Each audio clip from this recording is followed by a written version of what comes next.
is from Biafra's Got Talent. We are letting Biafrans know the reason why we should remember those who gave their lives for us, those who died that we may live. You died to end my suffering. You died fighting for my freedom. Your blood is the seed of redemption. You are my inspiration. The deed no wrong for them, military shots at them. 67 to 70, we remember them. 2016, 38 May, memories still lives in our mind till today. Wonder why they refuse to publicize the genocide. The world media turn blind eyes to our plight. It's time to arise, land of the rising sun. Let's rise one more time, let's rise. Yo, we will never forget our fallen heroes, those who gave their life for us. Onitsha massacre, Iwata massacre, Aba massacre. We remember you. Alright. Tell them I got that day. Remember when me tell you say I got that day. Yeah, I remember that what I call as a prospero. But the way you put like a papa look. But them they were bonito. Me tell you what I look pandi, what pandi samiro. Me tell you what I day. For me the plan and the rest of man I tell you what I do. Me never give up. Me tell them say I want to promise you something today. We must fight together, no retreat and no surrender. We must hold them down till the end of time. The most important thing is that we will restore Biafra. May your soul rest in peace. I look up to the sky with tears in my eye. For other Biafrans and for freedom had to die. We will never forget you as the days go by. You are always in my heart, forever be apart. They fought for our freedom. They died for our freedom. They fought the Nigerian soldiers in the war front without guns. For our freedom, for our life, for our own good, for our children. We love them, our heroes. We want them. My heart bleeds when I saw them slain. Where will I be now, if not then? They will remain indelible in my heart. Forever, forever, forever, and ever, and ever, and ever. We serve in your plantation, and the way you paid us back with your bloody starvation. We play in our history that the death of our people is a mystery. No going back to get to a victory.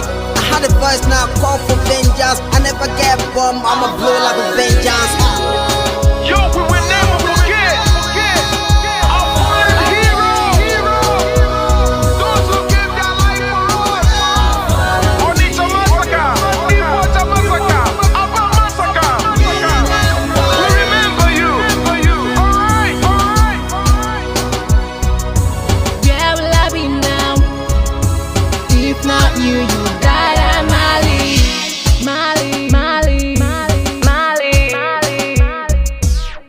They were starved to death because of our freedom, and they paid the debt for our freedom. Flag high for those that died in the genocide, fighting for you and I.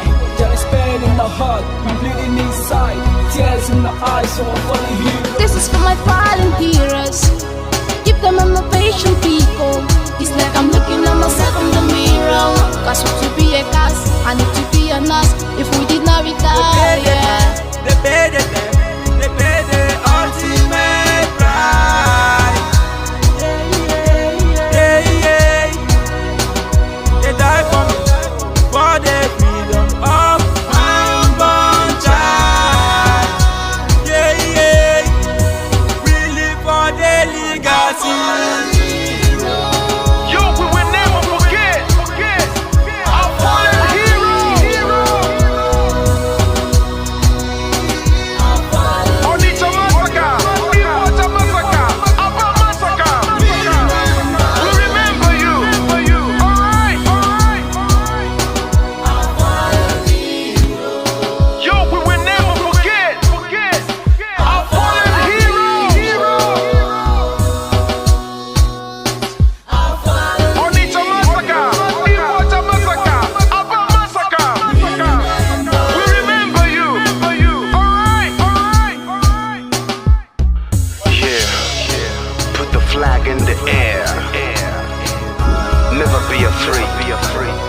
march on, cause we are more than conquerors.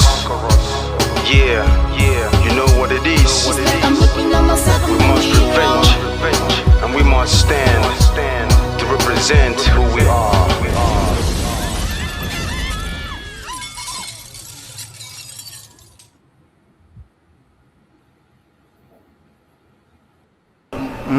Akara m ihe mbe na-eme mbe si ma achọrọ ofu ukwu ehi ma nke ọzọ mụ achọrọ ihe niile ma ụkwụ ya ma aka ya ma isi ya ma olu ya anyị ga-adọbiri wee pụọ na nke onwe anyị tigata azụ etu anyị nọ tupu ndị ọcha wee bịa ebe a nwa aha obodo ebe a nwe ndị mmadụ n'ime tupu nwa bekee si ebe o si hapụ obodo ya ọ bịa ebe a ọkpọrọ onye nke ọkpọrọ okeke ọkpọrọ okafọ dakata anyị isi ọ sị n'ụbọchị nke taa na anya aha anyị wuzi Naijiria anyị na-aza aha na-enweghị omimi n'ime ya ihe ngwa gị gbasị biko kọwara m ihe Naijiria pụtara enwepụghị kọwara m ọmụa ga-aza aha osimiri ka osimiri ga-aza aha mụnwa n'ihi ihe anyị na-ekwuwu na ebe a rụgidere ụlọ a na ọ jọgburu onwe ya ọ dịghị mma Naijiria agaghị emekọtanwu ihe ọzọ ihe ọjọọ emego n'obodo a arụ emego egbugo ndị be anyị aka na-egbukwa anyị ndị Fulani wee chere na mabata be anyị ka na-egbukwa ndị be anyị ruo ụtụtụ echi a na-asị m na ọ ga-adị mma oge ọ na-ekwekwu ka nwee mmekọrịta bụ nke ndị nụkọ nke ndị ụmụnne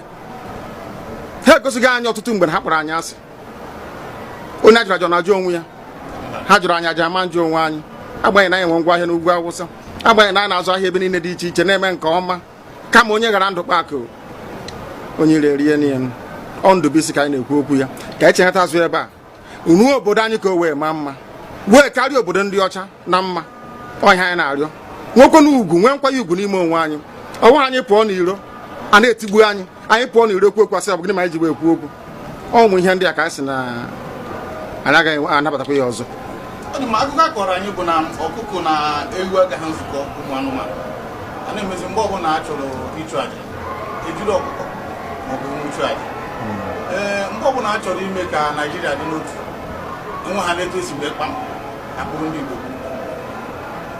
ọ pụtara na anyị bụ ọkụkọ maọbụ ka ọ pụtara na anyị agaghị nzukọ mere ya bụ eji eme anyị bụ ndị Igbo ụdị na ọbara ndị Igbo ahụ kpafu n'obodo Naijiria agaghị ọ bụ site na akpọmasị ihe na-eme anyị dị ka ihe mere ndị ji oge mgbe gara aga etu akụ ka mba niile dị iche iche ji kpọọ ụmụ Izrel asị a na-egbu ha a na-egbu ha afọ niile aka na-egbu ha o wee ruo oge ugbu anyị asị na ogbugbu a na-egbu anyị na ọ dịghị anyị mma ọ ka mma na onwe ihe kegbuo anyị wu nwere onwe njem a nke anyị na-aga kama na na-esi etete n'ụtụtụ asị na onwe onye gburu ebe a onwe ha na-ekwu okwu o doo na onye onwe onye n'aka ụkọchukwu n'ugwu Awụsa ebepụ isi ọnwụghị ofu ugboro ọnwụghị ugboro abụọ ọnwụghị ugboro atọ ọnwụghị ugboro anọ ọ bụ ruo ole mgbe ka a ga-egbugide anyị wee rue anyị asị mba na anyị ga-aga ka anyị nwee ike wee nwere onwe anyị ọ ka mma na anyị nwụrụ ebe anyị na-azọ nwere onwe tụbụ na anyị nọ n'ụlọ etu a mmadụ ibe mabata n'ime ụlọ mbịa bupụ m isi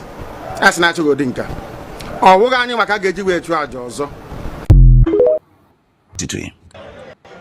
onye si na ya ga-ata anyị ahụhụ ma ọ bụ na anyị fe arụsị anyị wee na-efe arụsị mgbe were iwe gị na ọmụma gị wee bịa leta anyị ụmụ anyị wee na-anwụsị ụfọdụ nọ n'ụzọ ije ha anaghị alọta ụlọ ọzọ nne na nna wee na-ata ahụhụ wee na-ata ikikere eze nwaanyị konye ka ọ gaa ubi gaa rụọ ọrụ Fulani chiri ehi bata ebe ala ihe niile n'iyi okwu ebepụ ya isi anyị bụ ka anyị kpọpụ onye nwe anyị n'ugwu Awụsa ahụ ejide anyị wee gbuo ihe ọ bụ anyị mara aka n'ime ha si maka ha aga n'ihu elekwa ọdụ ụgbọ mmiri n'igwe ọcha bụ ememiri ọya nke dị na Kalaba otu aka ahụ anyị na-ala nsọ ebe Biafra bụ ndị kọstọm sokwenye anyị n'etiti anyị anọghị n'ime mmiri kama kọstọm jiri ebe niile ha wee na-ata anyị ahụhụ anyị kwuo sịpụta anyị ka kpọchie anyị kwuo sịpụta anyị ka gbagbuo anyị onye nwe anyị na Chineke na nke bi n'igwe ọ bụ ụzọ dị anya ka isi na-ebu ndị iro anyị n'anya wee karịa ndị nke gị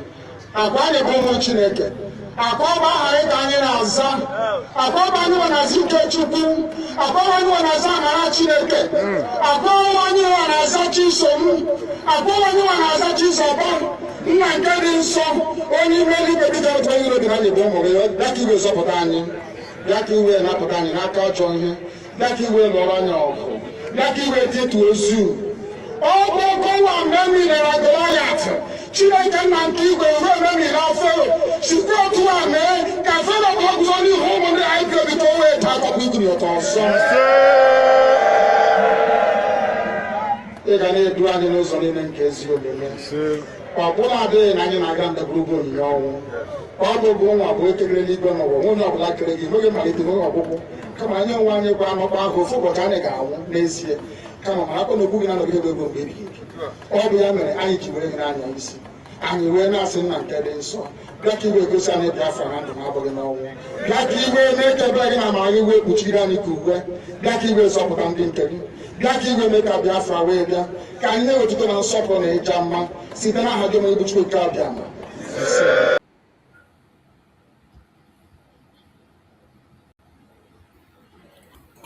Welcome, welcome, welcome. Thank you for joining us on this evening section of our program. I welcome every one of you that has connected to the program, wherever you're connecting from. Please like and share the program. Like and share to family and friends, share to your neighbors, share to those that are close to you.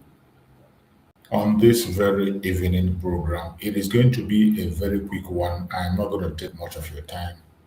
Remember, it is a very busy day as the civil disobedience of Biafran people sit at home is still observed today. So many Biafrans on their own observe the sit at home today. So just as our Supreme Amazing can have said, that if you want to observe it on your own, it is at your own will. Nobody's going to force you. A message that was delivered by the Liberation Army through Master Simon Ekpa. Liberation Army, that Mazin Nankan sent through the Liberation Army was delivered, and they said anyone that is still willing and ready to continue to see that can continue. And today you can see that many people participated, which I have shared the update on my morning program. And hopefully maybe this evening we are still going to get some updates.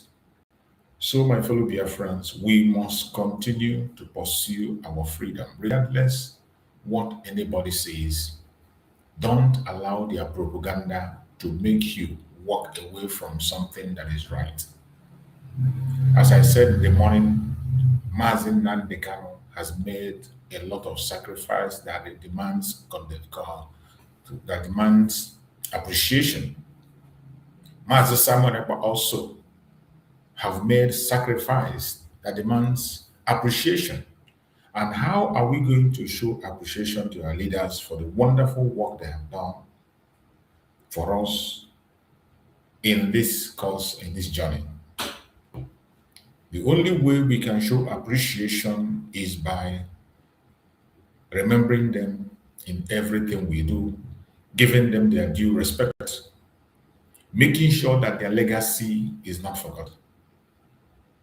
You know that one of the important achievements of the sit at home is make sure that the plight of the Biafrans in the front line, and to make sure that the case of Mazen Nandekano is not swept under the carpet.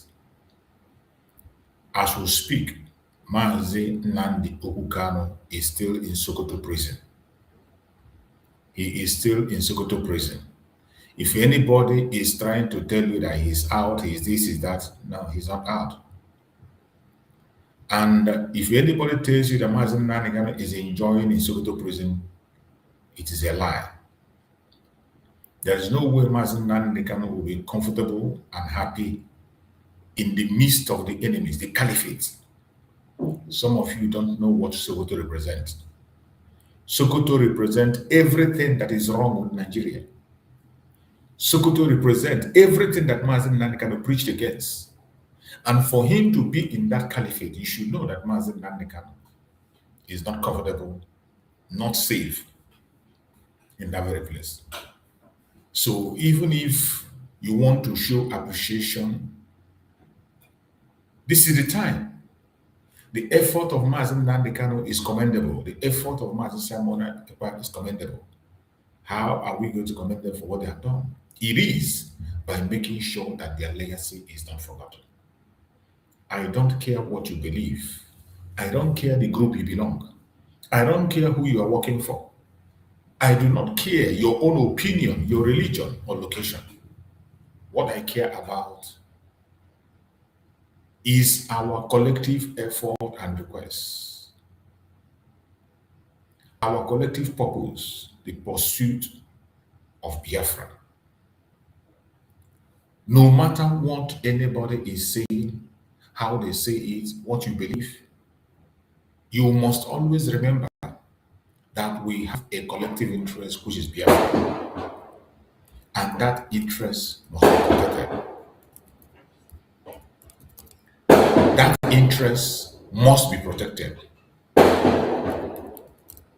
Do not allow anybody to deceive you. Do not allow anybody to blackmail you.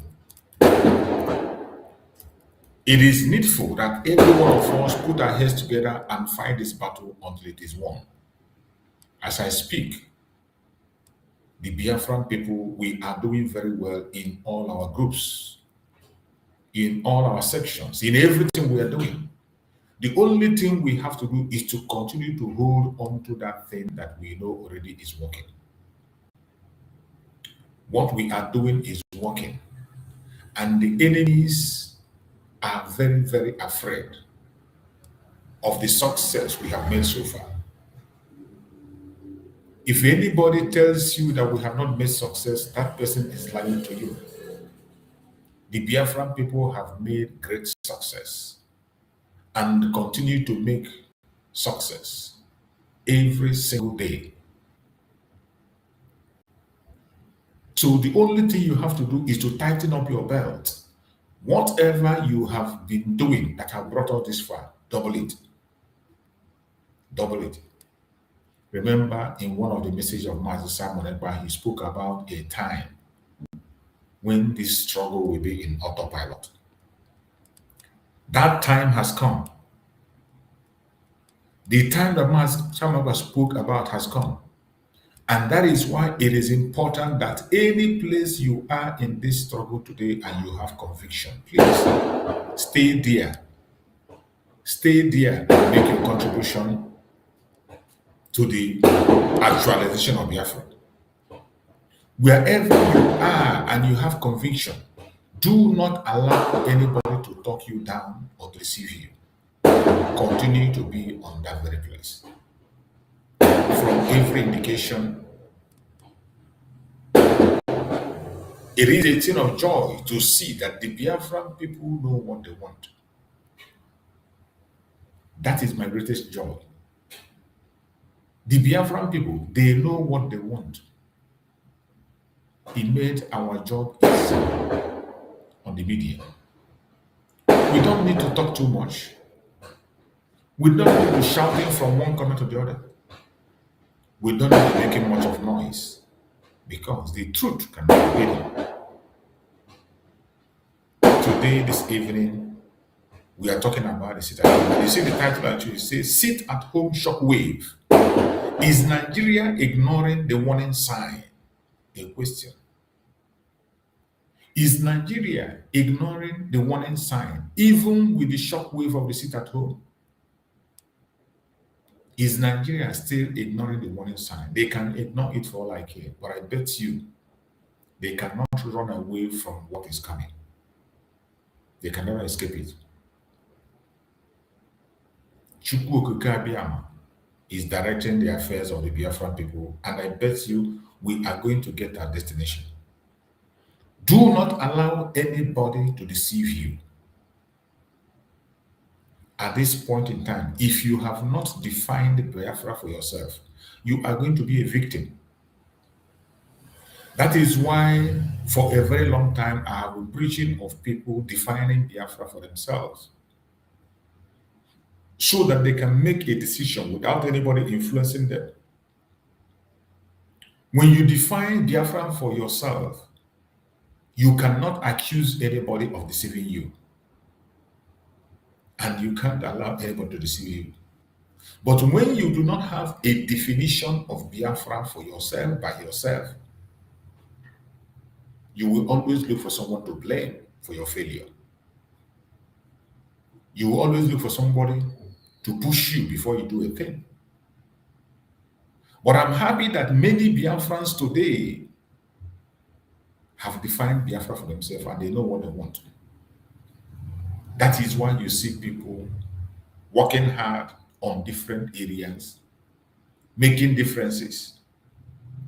Just when you think all hope is lost, you will see people rising from all corners, from the angles you never imagined, and they are making difference.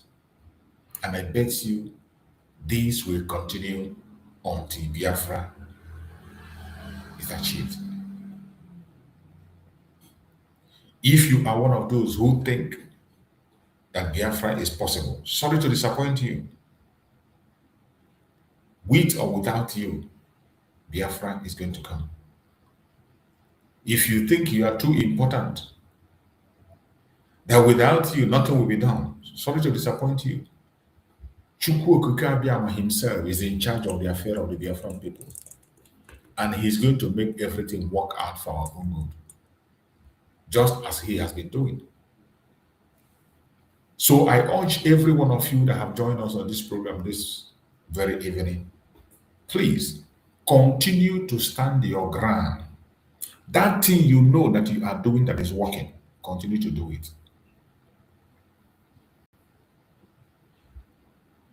We have done a great lot. We have done a whole lot. And even up till now, Biafrans are still doing wonderful things. And I'm very proud. I'm very proud and happy to be a Biafran. No matter the challenges we have, no matter the obstacles we have, no matter the propaganda, the blackmail from right center, no matter the little resources we have, no matter the fact that we are on our own defending ourselves, we will never give up. We will never give up. So, my fellow Biafrans, I urge every one of you to continue to be strong. Continue to stand your ground. Do not allow anybody to deceive you. Do not allow anybody to undermine you. If you know what is good in the course of this journey, please do it. Don't wait for somebody to praise you. Don't wait for somebody to praise you. Do not wait for anybody to give you a title. Don't wait for anybody to pay you. Everything we are doing is for ourselves, is for our future, is for our generation unborn. And every single thing we are doing is yielding fruit. My fellow Biafrans, there is no sacrifice you made in this cause that is in vain. There is no sacrifice that you make that is in vain.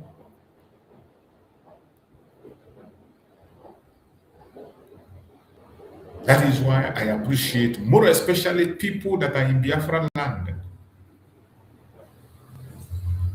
I give my highest regard to people in Biafra land.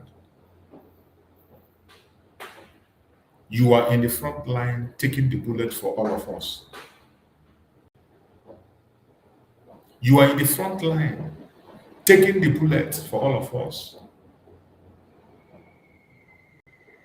But no matter how, no matter their plans, no matter the intimidations attack, we will continue to do what we have to do to make sure that our voice is heard. And we will never back down.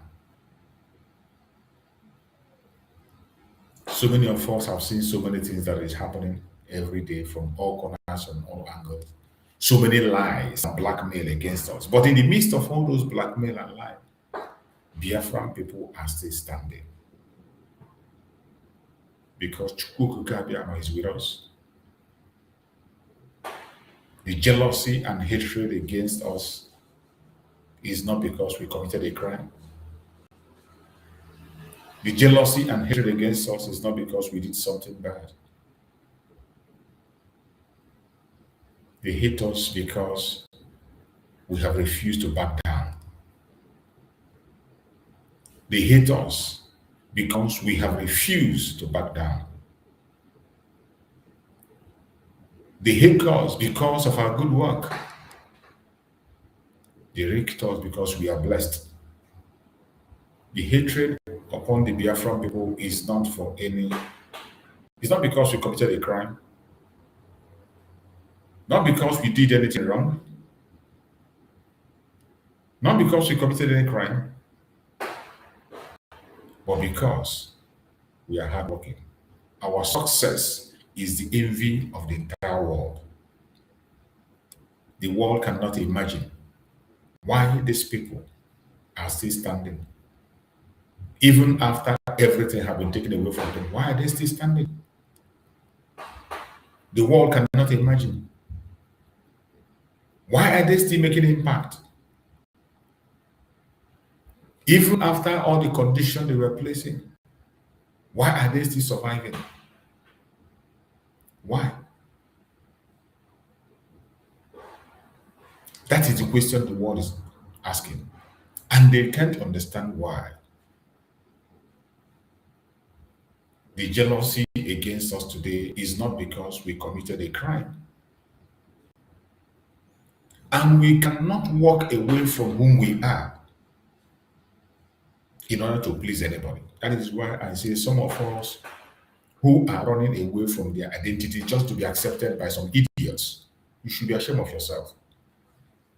If you are one of those running away from your own identity just because you want to please a certain group of people, you should be very ashamed of yourself.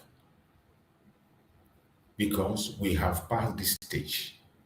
The stage that Biafrans is now is a stage that everyone has to take responsibility. It's a stage that everyone has to do what they are supposed to do. That is the stage we are today. And if you fail to do that, you should be ashamed of yourself. Mazen Nnamdi spoke of this time when he was with us. Mazen Nnamdi say it's a time that you have to endure. A time your mental capacity has to be tested. A time that requires people who were born for this mission. We have arrived at that time. We have arrived at that time. Master Simon also spoke about this time. When he said that the seat at home was used to prepare you for what is coming ahead. And I've thanked SHOCKWAVE, people learned that preparation. And today, without anybody asking them to sit at home, without anybody enforcing, people are making the decisions for themselves. And the whole world is keeping record. The entire world is keeping record. And that shows and confirms that we know what we want. That is a confirmation that we know what we want. It is no longer a thing of a guesswork, whether Biafrans want to go or they don't want to go, whether Biafrans are ready or not ready. It is very clear that the Biafrans are more than ready to go home. And wherever you are watching this program from, if you are a Biafran, you should be proud of yourself.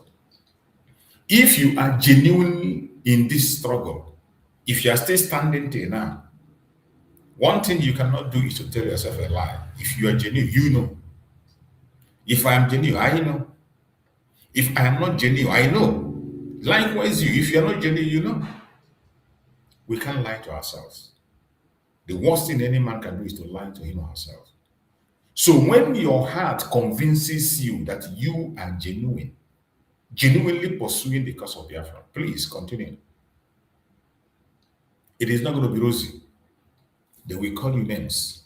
Your own best friend will call you names. They will call you a saboteur. Even the Biafran people you are fighting for, speaking on their behalf, will curse you, insult you. They did that to Mazen Nandekan. They did that to Mazen Simon Ekpa. So what about you? In this time that we are in, they will do more. There is no kind of name they will not. They won't even listen to you. But this is the time you have to show that truly you are ready to make that sacrifice. This is the time you will show that you can give anything for freedom. There is no sacrifice that is too much to pay for freedom. No amount of sacrifice is too much. There's nothing you say, oh, this is too much, I can't do it. No, no, no. There is nothing that is too much to offer for the freedom of the Biafran people. And I'm happy that the Biafran people from all walks of life are doing what they have to do. I'm grateful that the Biafran people, against all the propaganda and all the blackmail, they are still sitting at home. I am happy that today, every Biafran is operating on his own, on autopilot, doing what they are supposed to do, not because somebody directed them. Because one of the charges they are having against our leaders is instigation.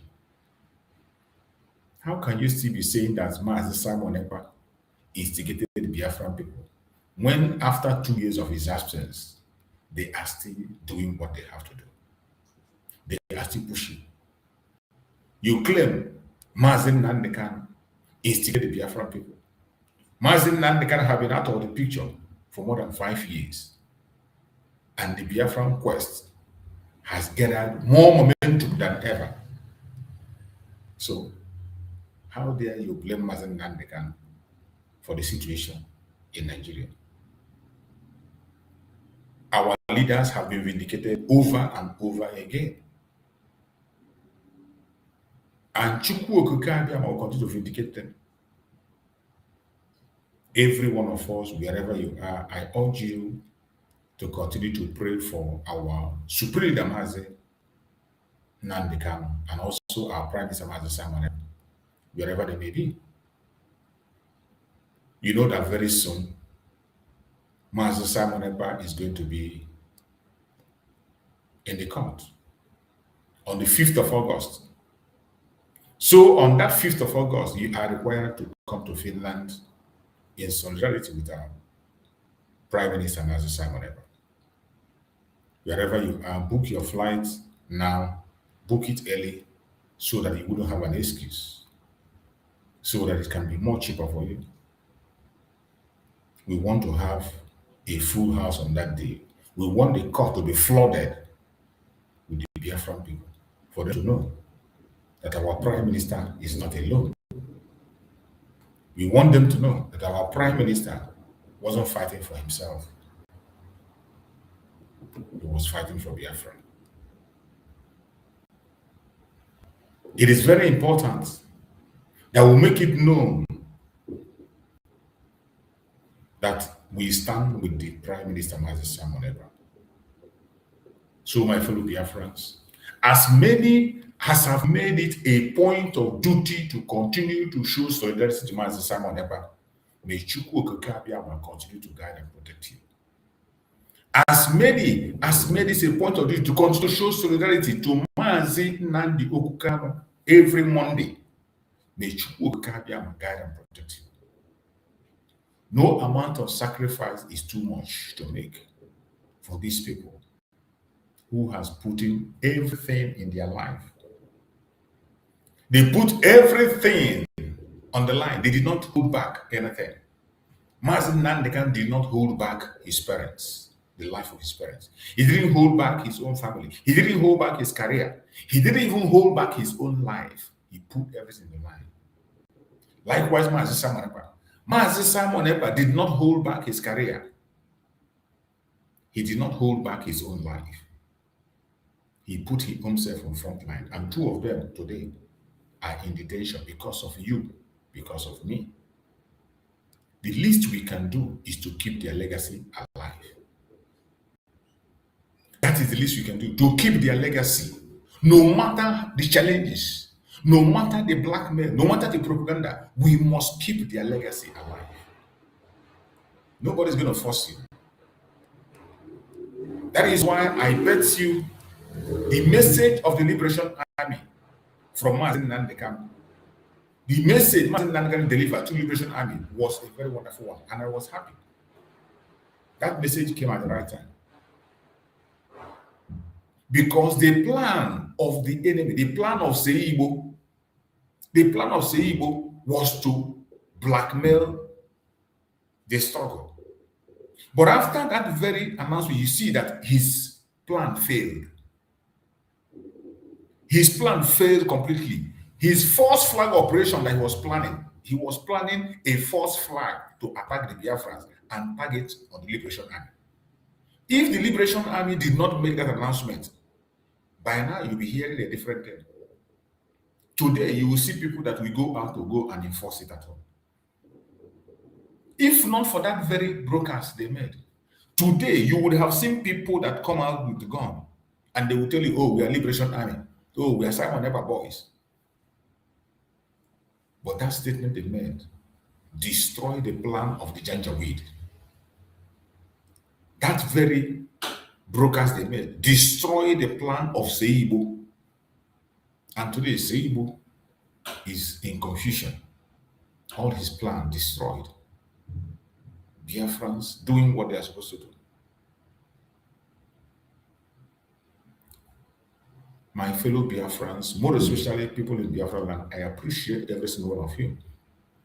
Both those who sat and those who did not sit at all.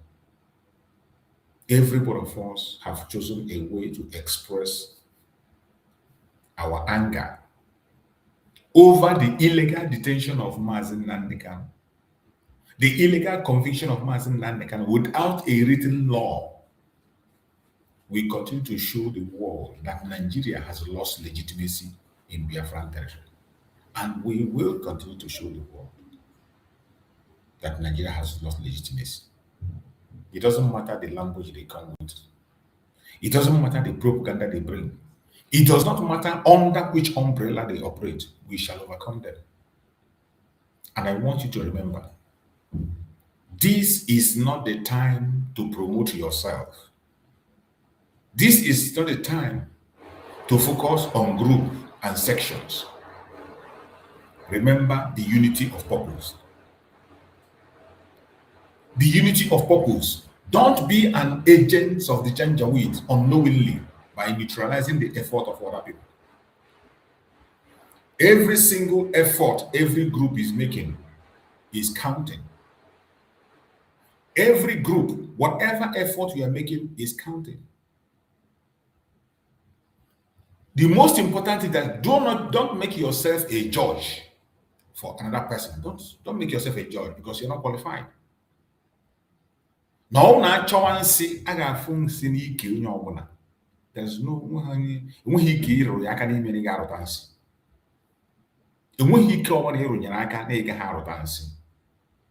that is why you must not be a judge.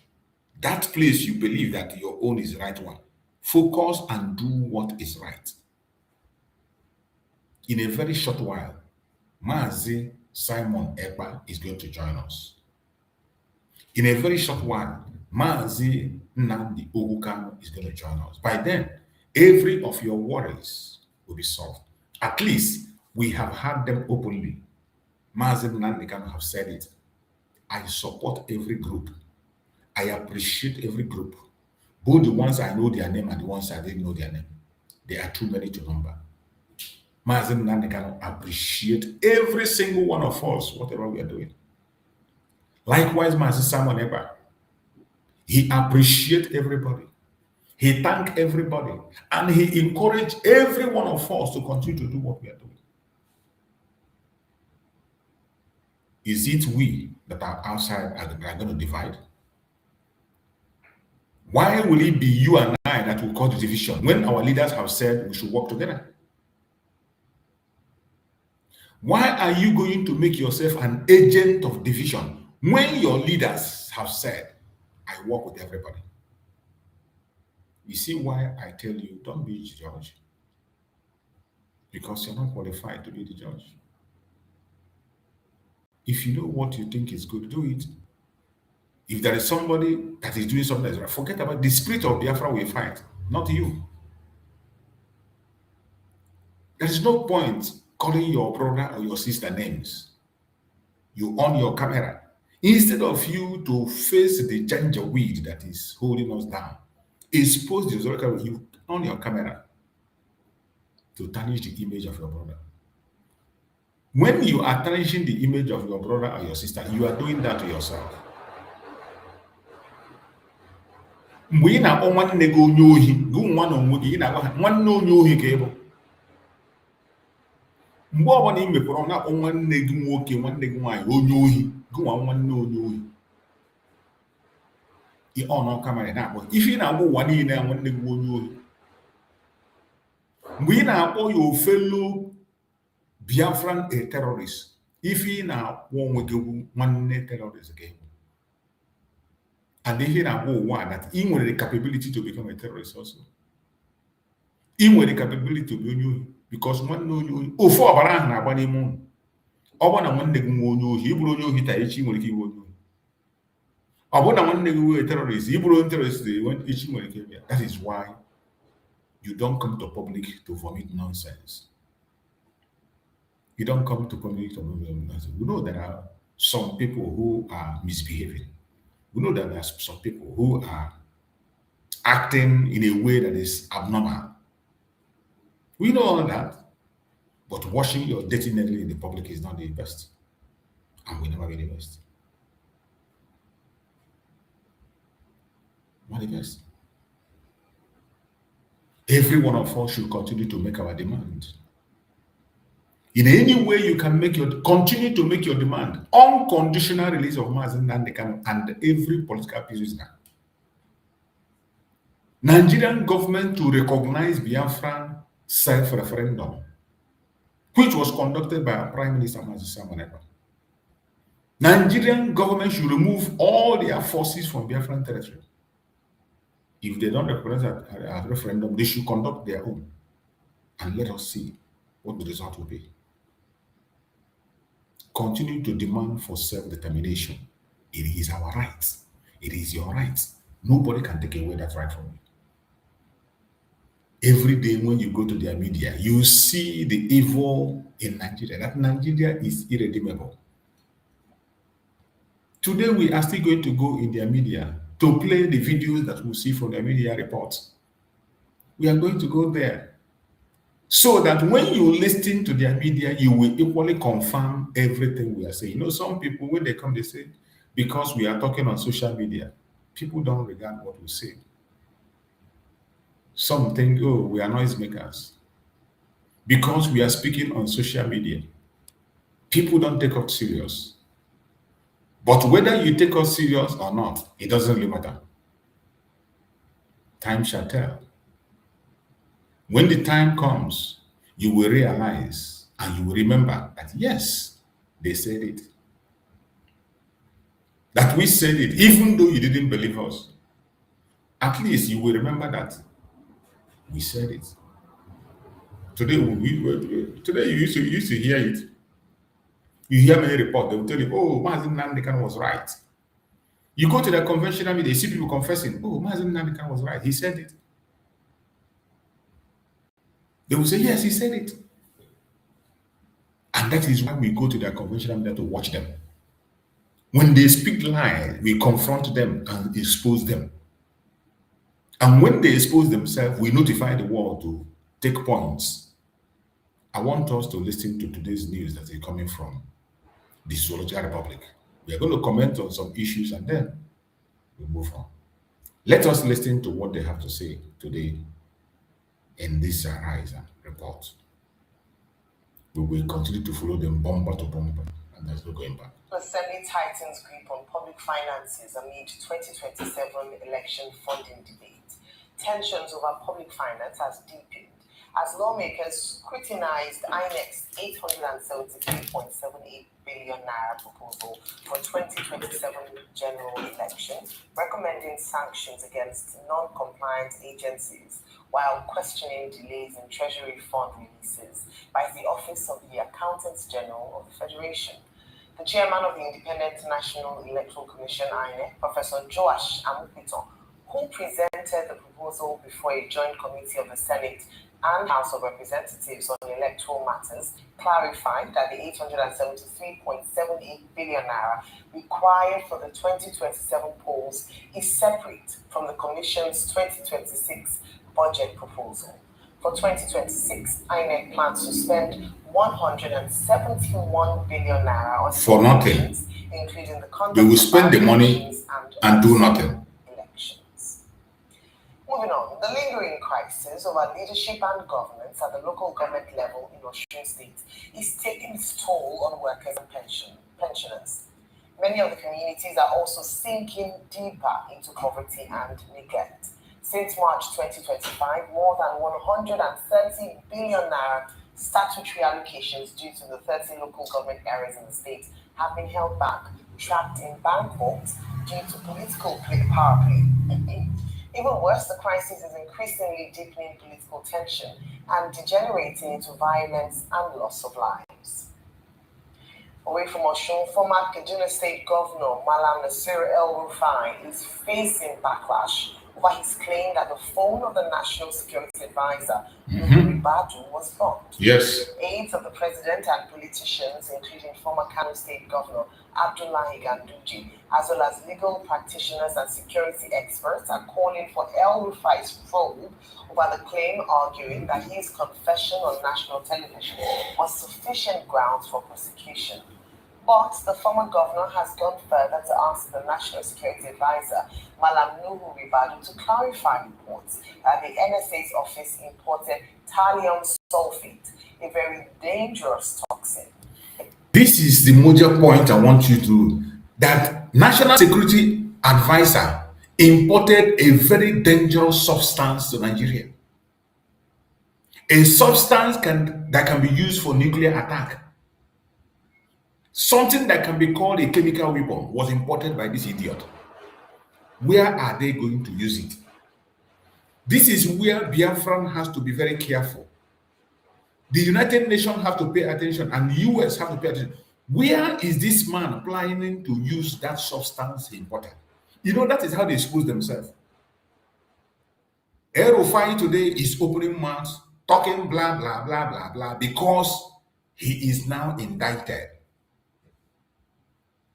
His ass is on fire, and he is singing from all corners. If not for this very arrest of El-Rufai invitation, he would have not told us what is happening. Nobody will know that this man, NSA, National Security Advisor, imported a chemical weapon into Nigeria. You are just knowing it now. The question is, where are they going to use it? We need to watch out. Any such in Biafra, watch out for any such in Biafra. You know, when they bring this in, they test it in Biafra land. When they brought their Tokana jet, with all the restrictions, they still use the Tokana jet in Biafra land. Turkey supplied them ammunition. They use it in Biafra land. Where are they planning to use this chemical substance that El-Rufai exposed? Of course, it's not about bandits or terrorists, because they are not fighting bandits. They are not fighting terrorists. It is very clear that Nigerian government is not fighting terrorists. They are not fighting bandits. So where do they intend to use this substance that he imported? I want every Biafran to be very careful and pay attention. Every one of us Biafran must be security conscious. Whether you are living at home or abroad, tell your family to be security conscious. For this strange substance that was brought in by Nigerian government through their NSA, we must pay attention. These people are not tired. They are ready to commit genocide over and over and over again. And this is why we call on the United States to take action as quick as possible. Delay is dangerous. I don't know how many people that need to die before the United States will take a critical action. I don't know. How many people are you waiting to die? Haven't we died enough? Millions of Biafrans have lost their life. Let us listen. In the letter titled Request for Clarification on the Procurement of Thallium Sulfate, El-Rufai raised some questions which he asked Ribadu to respond to.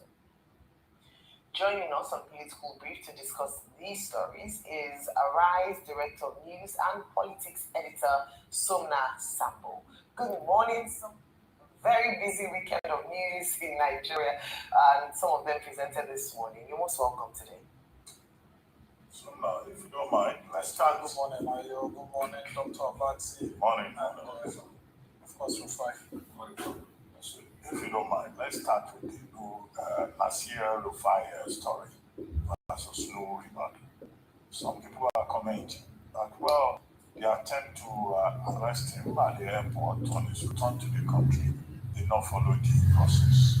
I think that's easy to understand. But the other issue is that when he now went on prime time with Charles Anyakulu, he said, he almost confessed, or he confessed publicly, that some people had blocked the NSC's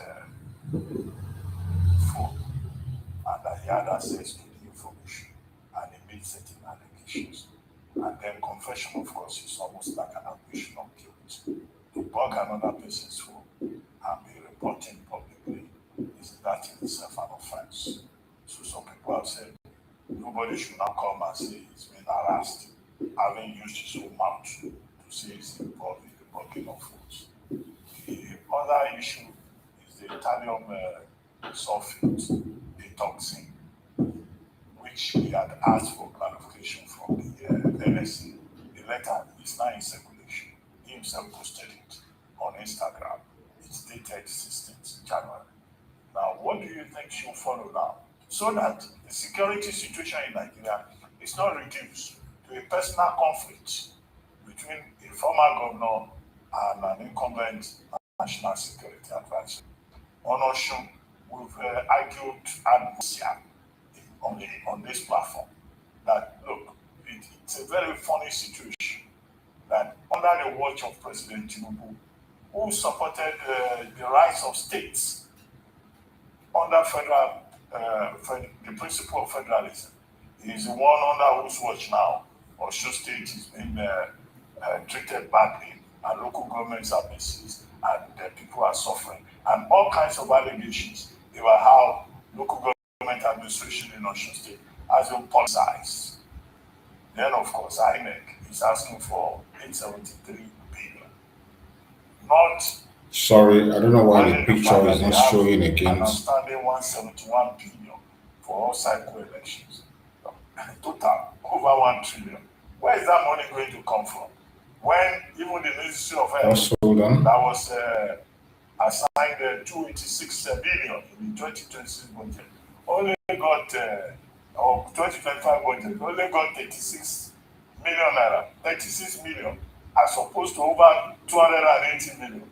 So, all those issues. Will I get the money? Is that not a booby trap already?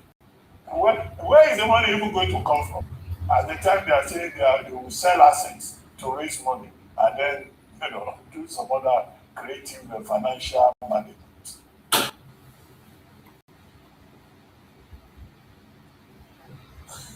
All right. Thank you so much for raising some of these issues.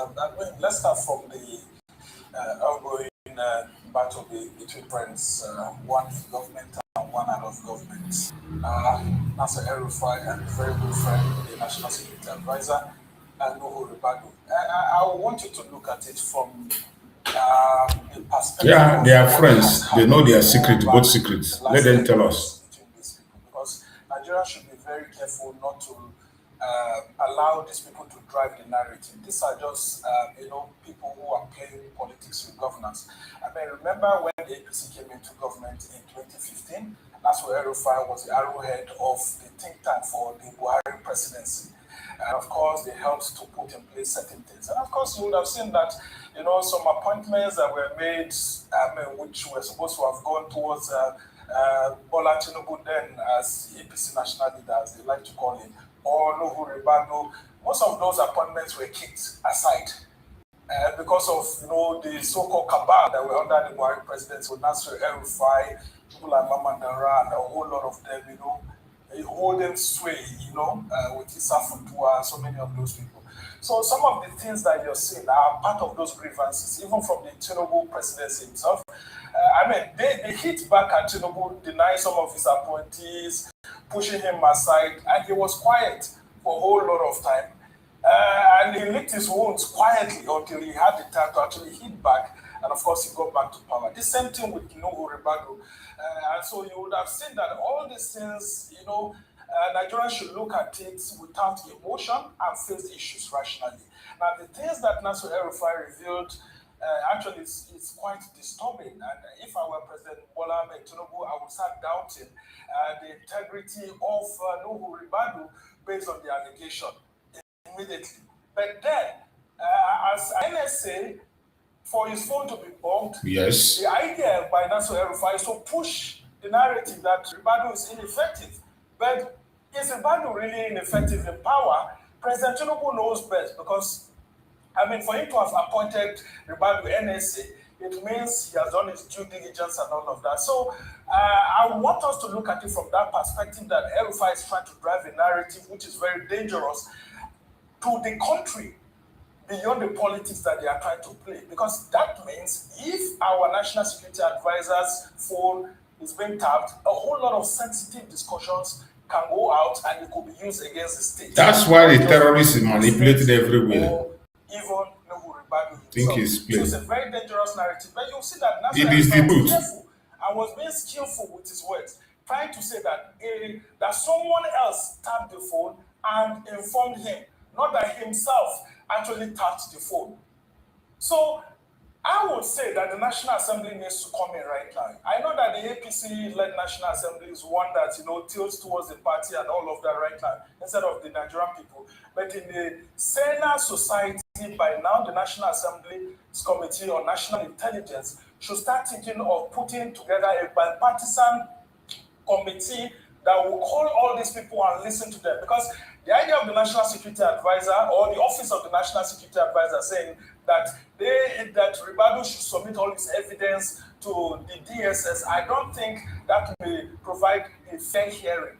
President Tinubu should encourage the National Assembly to set up a bipartisan National Intelligence Committee meeting, whether it's ad hoc, different from the National Intelligence Committee meetings that we have in both chambers now, and sit down and look at this, because these allegations, for example, of the poisonous substance that he is actually bringing to the fore, could actually be likened to what happened to Alexander Litvinenko in the UK, when the Russians kept targeting the oppositions outside the country, and of course, many of them would just go to restaurants to eat, and before you know it, pick up some of these substances, and before you know it, they are dead after some time, or so on. So the opposition leaders, if we should be worried. That's what El-Rufai is saying. Mazin Nandekano is in their hand. We should also be worried so they don't poison him. This is a very massive revelation. And so I would think that if this National Intelligence Committee, an ad hoc one or a different one is set up, it could help to calm frayed nerves, and then of course, They because brought in of chemical members of weapon. other political parties, it could help to shield APC away from this dangerous, very, very dangerous. It is God that exposed them. That's what El-Rufai is trying to bring. Well, does God Nasser exposed El-Rufai them. have the sympathy of many Nigerians? I can tell you that many Nigerians don't, have sympathy for him, because he's part of those who actually brought some of these issues. He when is. they were in power, they were enjoying Yes. their potencies of power, hitting hard at opposition in his home state.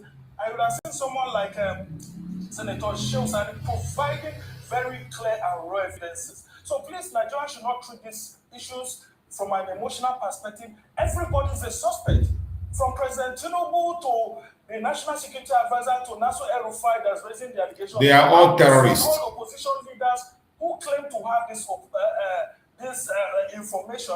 Everybody should subject him or herself, because this is a threat against the Nigerian people. And so, let's be careful too. Let's look at this man called Nasser El-Rufai and be careful to ask him not to play politics that would destroy Nigeria. Because Nigeria is bigger than himself. Nigeria is bigger than the African Democratic Congress or the group of opposition leaders, including the governing Government All Progressives Congress. This nation must be taken with, a whole lot of trust by the political elite. This is not good. We have not heard this kind of narratives before. And so please, the dangerous precedent that Nasser El-Rufai is setting is a truth that people are hiding. He has revealed it. Are found to be false. I think the law should actually take its course, irrespective of the alleged victimization that he's claiming. Now, let's look at some of the issues that have been raised too. The issues of funds in the National Assembly. Actually, these are very dangerous times that we are in.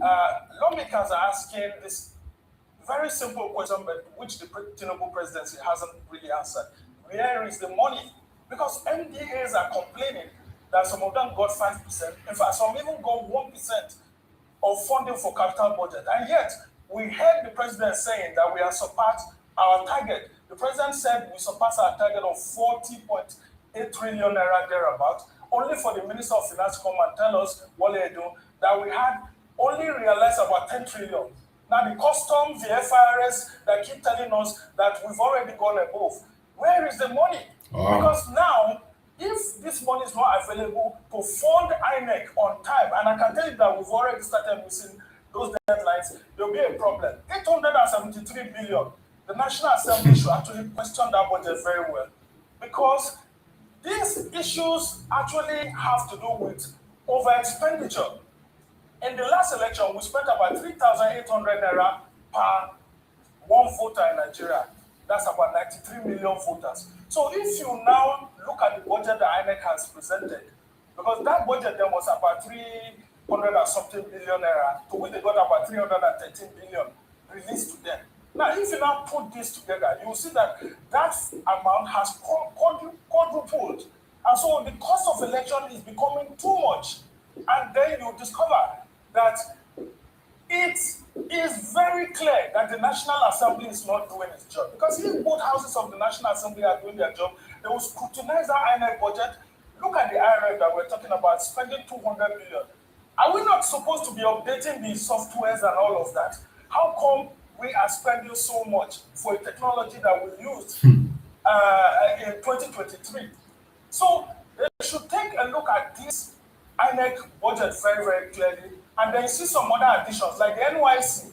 They are saying that their ad hoc staff that should be brought in place should have an increase in the amount, I think about 120,000 per ad hoc staff that's used, that's each core member. The National Assembly should scrutinize this document very well, and then look at the issues that we have with our budgeting system. For example, why is INEC on the envelope system rather than the performance-based system? Shouldn't INEC have all its money? Because if you look at Section 3, subsection 3 of the Electoral Act, what the Electoral Act actually says is that INEC should be given all its monies at once.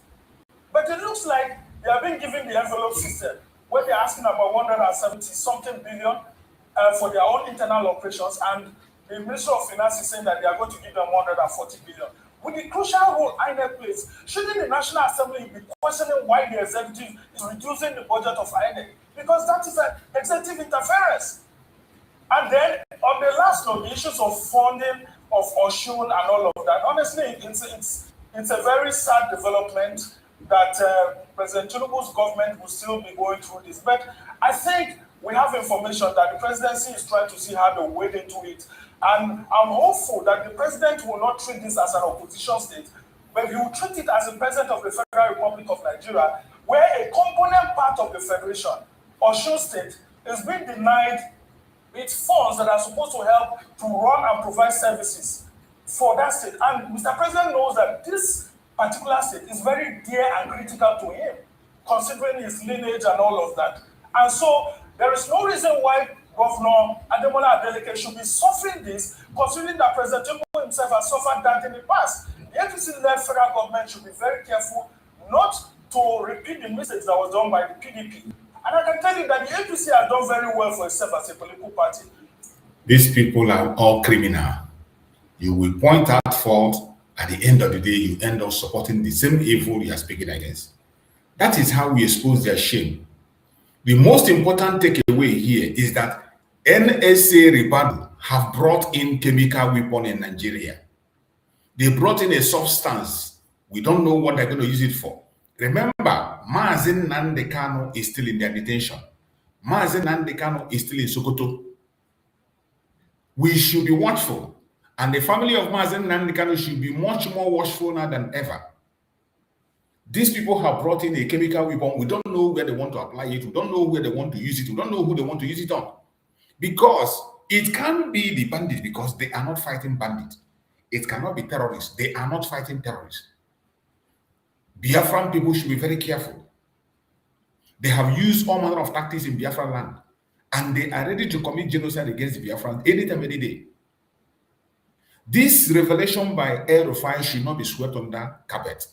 Every one of us must be security conscious if you are in Biafra land. And in the case of Mazen Nandekano, the international community should weigh in. Ask Rebadu, what do you want to do with the chemical weapon you brought? What do you want to bring with that chemical you brought in? You see this man mentioning that they can use it on opposition and political parties and all that. They can put it in your food and you eat and that. They won't use it on political opponents. We have our supreme leader in their net, and we are concerned. This country is a terrorist country. There is nothing you can't remove them from that. The more you try to defend them, the more you give you reason to see them as a terrorist country. Every one of us should continue to add their voice and speak. We don't want anything to happen to us, Mazen Nandekano. We do not want anything to happen to him. So we will go to another program. We will go to another program that was conducted also in one of their conventional media also. You know, we are following them closely. We are following them closely to know the plans they have. We are following them closely and we will be reporting. Anyone will see, we will report it. We cannot allow them to go away. So I want us to pay attention to this very one. Let us hear the update they have on this very one.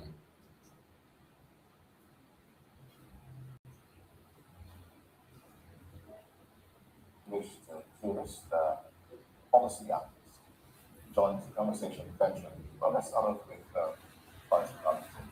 Good morning. Good morning, Washington, and how was your weekend? Now let's get into this statements made. If you are not statements have been made by Malam Nasir El-Rufai, and you recall that this came up just after he was accosted at the airport, but was basically resisted arrest at the airport when he came in for Cairo agent. Now, this statement of wiretapping the NSA's phone and eavesdropping on information, how grave is it, and what are the implications? If you ask me, the onus is on the National Security Advisor to determine who was tapping his phone. Remember, El-Rufai said he got to that information from a third party directly. It was not the one that did it. The question is, for you to do that, it was very close to the person. That means the National Security Advisor needs to take himself. It's not enough for you to say you want to arrest El-Rufai, you want to prove, you want to know. When you are doing this type of thing, you must have your facts intact. Because this is not the first time we are hearing such infractions from the NSA. Remember at the time, the road car was stolen. That was true. Another thing that can happen.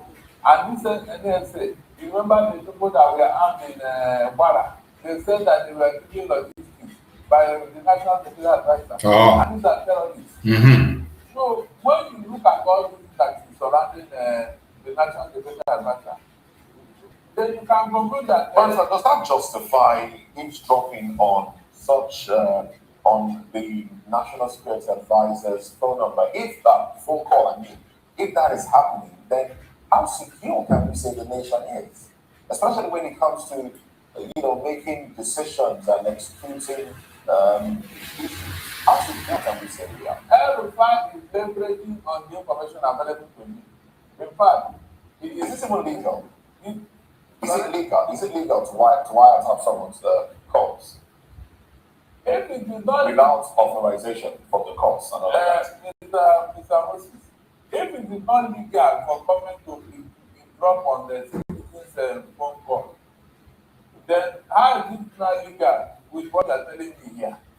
No, I'm asking you the question. That means it is not. Both ways it's not. So if it's not legal, why do you then sound like it's the Office of the National Security Advisor that should prove whether statements were made or not? It means that a lot of information has been going out, even Absolutely. That L-Rufai. That place is not tidied up. That office. I remember when you made a terrorist NSC. That brother is not qualified for that job. He's not qualified. The needed experience is not there. So for this type of thing to be happening, that means Nurubani need to check himself. He was just a police officer, and that office needed an experienced military man who have gone through through the ladder and all that, so that this type of thing should be taken care of. Very true. The hoopla out there is about what El-Rufai did. What El-Rufai did not do. If you look at people that have engaged in this conversation, the special assistant, the spokesperson to the president, Bayo Nonoga, ambassador designate, Reno Umokri, civil society organizations, everybody is saying, oh, we need to probe El-Rufai, we need to probe El-Rufai. But nobody has considered the fact, the security implication of the phone conversations of our national security advisor in act. So does it look like there are two questions here? Does it look like it's all embedded within the region of politics, or the fact that I'd like for you to tell us the implication of being able to hack the phone conversation of our national security advisor? Maybe you don't know the implication. You're asking that. Also be the reason why we've been unable to, cut out, wrap out this insurgent. I mean, if our national security advisor is holding conversation and we have third parties, tapping, wiretapping this conversation, then how safe are we? The question is, why did you allow such a thing to happen? I mean, how can you blame the rat when you kept the fish in the open? That is the question here. National Security Advisor is a top-notch job. I mean, security advisor. For you to allow such a thing to happen, in fact, in a Senate claim, they should have released the new of the job. That's just the truth. You would have released of that job, because that will not even secure them to secure Nigeria. That's not the simple truth. You don't secure yourself. They secure Nigeria. We even listen to terrorists and their conversation, that they hear what they know where they are. Yes. But because of collateral damage, they will not attack, they will not bomb them. He said, that's a different ballgame. So if you can listen to those people, you can listen to another person. Yes. The question is for you to do what? House cleaning. House cleaning. Seriously speaking, everyone in other countries, they will see him as a very intelligent man for him to have done that. They won't even hit him hard. Okay, that's your position as an individual, not the position of the law. Yes, because the law, look, if you wiretap the National Security Advisor's phone number, there are two implications. The implication that you have an insider working to review what government is doing and all that. And then two, the National Security Advisor is not even secured enough to secure Nigeria. These are two issues. Is there any part in Nigerian law that speaks to tapping people's conversation, data privacy, eavesdropping on people? Is there illegal. Is there any law? I said there's no law that says you must, except on that says you should not. Hold on. Except on what? National what? Security, government and do that. So government can. So basically, what you're saying is the Office of the National Security Advisor, the EFCC, and the such agencies can tap into individuals' conversation. Especially to prevent national calamity, like these school bloggers. Most of them, they had their discussions and all that. That's why they were able to run them up. Great. Now, what if the reverse is the case? An individual, a non-state actor, as it were, taps into government, resources, taps into phone call of government officials, not just the National Security Advisor now, government officials, or maybe EFCC or DSS officials and the rest of them. What does Nigerian law say in terms of how that person should be, treated? Good. It depends on what you make of the information you gather from front to attack as an individual. It depends on the information you gather and what news you put into. Yes, that is where the problem comes. If you did it maybe for your own interest or for your own protection, but there's nothing wrong there. That the government will have a hard time trying to defend themselves. I got the information. I read it somewhere that even the government, if it is illegal on the part of the government, to wiretap somebody and all of that, but then it has to be based on a court order. Is that correct? No, government will not wait for court order. Is it based on the court order? Yes, government has court will say so, but court knows that it is invading a citizen's privacy. No law will allow you to do. That's why they do it secretly. For example, there was this story that some people were trying to murder with somewhere with an Israeli man, and then the agencies got information through listening to their conversation. That was how they were able to prevent such a calamity. Because the other man who was fingered is now on the run, nobody knows where he is. But they got that information through phone discussion. Okay. Then through phone discussion. And we discussed it, I think, in the other program. All right. Okay, Barrister, in this case, practically speaking, from a legal standpoint, who has the legal standing to challenge this? Is it the person who was allegedly tapped, whose lines were allegedly tapped, or the state? It's in both ways. The government can challenge it. If you are putting it into wrong use that will endanger public safety and the government, then too, the individual can equally do that if you are sure of what the information have. Right. So both ways can challenge it, depending on what to make the use to put into. Like this toxic substance they want to import into Nigeria. Of course. That's an allegation. Listen, the fact is that yes, something has leaked to the public. Investigate it. Let us know who are you importing that report. Well, the presidency has written to the DSS to investigate that. So we wait for results of the investigation. They should go to Poland. And the Polish government will not have DSS will investigate it themselves. All right, let's bring in all the guests. Dear friends, we must have to be careful. To our Benin House Station, where we have Dr. Bright, another cookup. Dr. Bright, good morning to you. Welcome to the conversation. I do believe you've been following. So tell me, what are your first thoughts when you heard that statement published in the Daily, coming from Malam Nasri El-Rufai, that he wiretapped the NSA's phone conversation until he knew that he was going to be arrested, and then that drama took place at the airport. What were your first thoughts? Okay, good morning, everybody. Good morning, viewers. When you were talking, you first of all asked reality from the legal perspective. I'm not a lawyer, so I will do it from the public perspective. First and foremost, I looked at it, fact, then the National Security Advisor. My first thought was, what has El-Rufai actually done outside that allegation in terms of being able to tap into the phone of the NSA?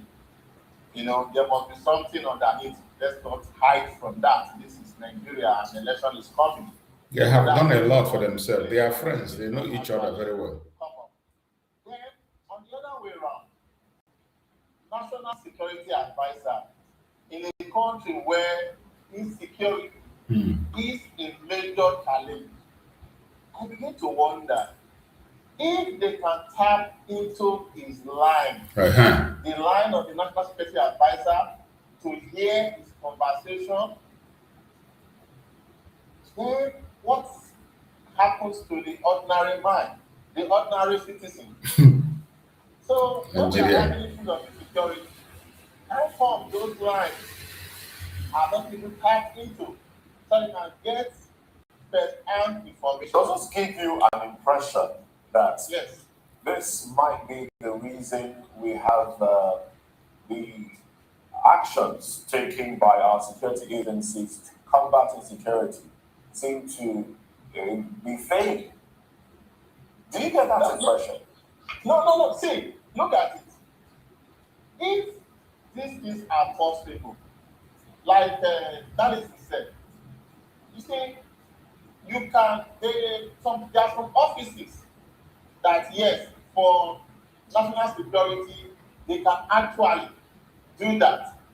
But it shouldn't be something that will come up as a public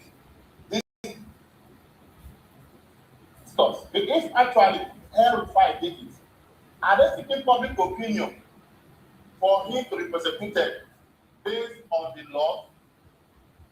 If this is what has been done, then there should be speedy investigation and Dr. Bright. whatever the law prescribes should be done. Dr. Bright. Yes, sir. Yes, there's a question I asked Barrister here. I'd like to ask you the same question. What should be more concerning to Nigeria? Is it the fact that El-Rufai was able to listen to the conversation of our national security advisor through a third party, according to him, or the fact, like mentioned, that someone was able to hack into the phone conversation of our national security advisor? Which one should be more concerning to Nigeria? The one that should be more concerning is that office, National Security Advisor. You see, some years ago, I cannot recall exactly, there was somebody who entered the lift with the president of the US carrying arms. And the person in charge of the security had to resign because he has failed. How can the national security officer be coming out to cry that another person hacked or was involved into his life? Automatically, what is he advising? That's incompetence. Now, in all of this, do you think that the government has prioritized our security enough to the extent that in this hoopla, the only thing we hear is, oh, it's all about 2027. Oh, the spokesperson to the president is saying it must be investigated. Ambassador designate Reno is saying it must be investigated. Civil society officials, they are saying it must be investigated. All within the realm of politics, without actually looking at the security implication of being able to cut into the phone conversation of our national security advisor. What are our priorities in terms of governance? Is it to govern or to play politics? Also correct something. Please, when we say civil society organizations, let's be specific, let's mention them. Because there are some persons who are actually agents of the government of the day, fronting themselves as civil society organizations. Those who are saying it must be investigated, not considering the implication of that on the entire country, saying it must be investigated. We should need to also... Okay, Dr. Bright, I get your point. You know why I have to emphasize this is because in all the engagements I've seen outside there, both on traditional media and on social media, I have not seen anybody say, NSA, why was it able, why was it easy for your phone conversation to be hacked into? Everybody seems to be talking about... You heard it from me. Okay. You heard it from me. Why was it possible? Good. No, my direct question now is, in terms of priorities, our government, what do they prioritize? Is it politics or safeguarding the life of Nigerians through responsible and responsive governance? Which one are they concentrating They on? are prioritizing their selfish interest in the name of politics at the expense of Nigerians. They are prioritizing their selfish interest. And if you do a real check on this, it is not also far from trying to guide some persons towards the 2027 election. So they are prioritizing their interest. Anything that threatens their interest, they want to use it, they want Nigerians to come and start talking about it. Otherwise, it's a shameful thing. This kind of statement is not even come out in the public. How would you, national security advisor, come out to say that your line was was hacked? How possible could that be? You understand? It's not something that within minutes or seconds when it was done, it will be noted. The message was withdrawn because the person has successfully. It's a shame. And Mr. That's just the truth. So for people to be calling for growth, they know what to do if actually it happens. Not need to stop Nigerians. It is their interest they are pursuing, and it is not good. Nigerians will stand against it. All right. All right. Then. Now let's talk about another issue that has come up: the thallium sulfate allegation. Everybody also said that the National Security Advisor, Nuhu Mubarak, has imported 10 grams of thallium sulfate. And, I read that up.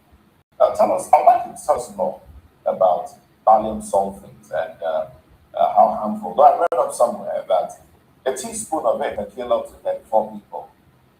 So, tell us more about thallium sulfate.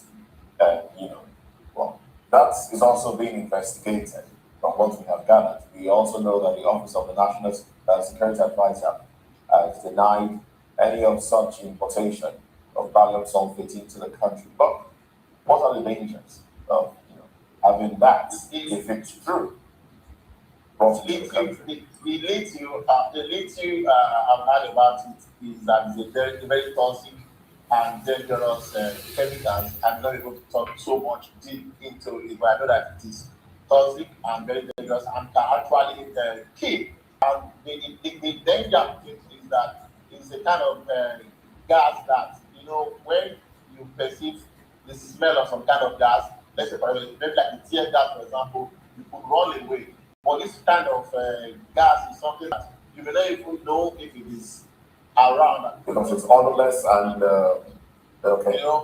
People don't know it and they die. See, when I don't, in terms of the allegation, this is another issue again. If everybody has information about it, and probably that's the reason why they are kind of saying. Well, he's been asked to bring proof. He's been asked to bring proof by the DSS. They say, look, if you have proof of this procurement. That is rubbish. Bring which proof? Which proof you want him to bring? When the lawyers will speak, as it is said, he who alleges should prove. So if you allege that so and so thing happened, you bring proof to it.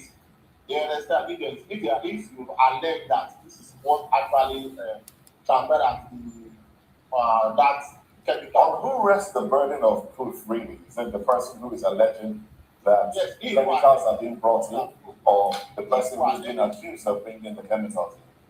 Who should have the burden of proof here? The person who alleges, everybody is the one that says this is what you should bring the proof. That's just it. If you are alleged, you prove. You got it right. Okay, are we looking at a national security threat issue here, or don't you think, or do you think we are at the risk of weaponizing there's a bit of personal vendetta there and intelligence being used for political shenanigans there?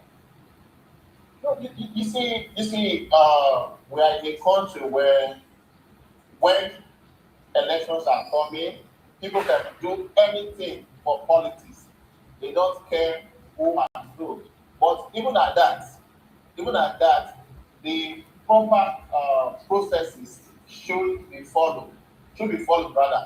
I can't just wake up now and say because I feel this is what somebody is going to do, and I just come up with an allegation. I should also come up with proof. Otherwise, we'll end up having a white goose chase. You just chasing after what did not actually